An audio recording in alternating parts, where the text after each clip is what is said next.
بسم اللہ الرحمن الرحیم وعنہ قال فرض رسول اللہ صلی اللہ علیہ وسلم زکوٰۃ الفطر طہر الصیام من اللغو والرفث وطعمة للمساکین، رواہ ابو داود۔ اور حضرت ابن عباس رضی اللہ تعالیٰ عنہ راوی ہیں کہ رسول کریم صلی اللہ علیہ وسلم نے روزوں کو بیہودہ باتوں اور لغو کلام سے پاک کرنے کے لیے نیز مساکین کو کھلانے کے لیے صدقہ فطر لازم قرار دیا ہے۔ ابو داؤد شریف کی یہ حدیث ہے،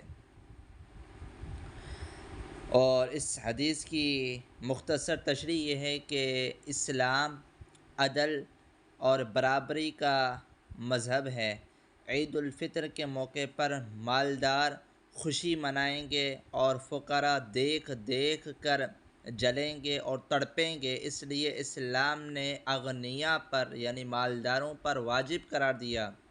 کہ تم عید الفطر کے موقع پر صدقہ فطر ادا کیا کرو،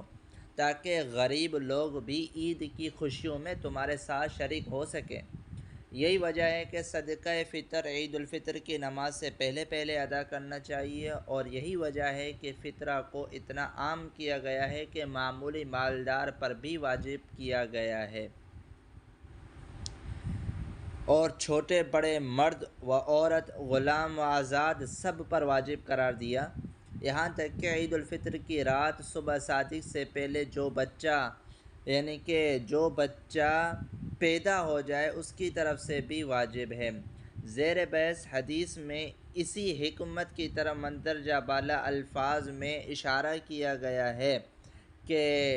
اس کے اندر جو اشارہ ہے وہ اس کے اندر اشارہ ہے، اور دوسری حکمت اس کے اندر یہ ہے کہ روزوں میں جو کمزوریاں رہ گئی ہوں ان تمام کوتاہیوں کے ازالے کے لیے صدقے کو لازم قرار دیا گیا ہے، صدقہ فطر مقرر کیا گیا۔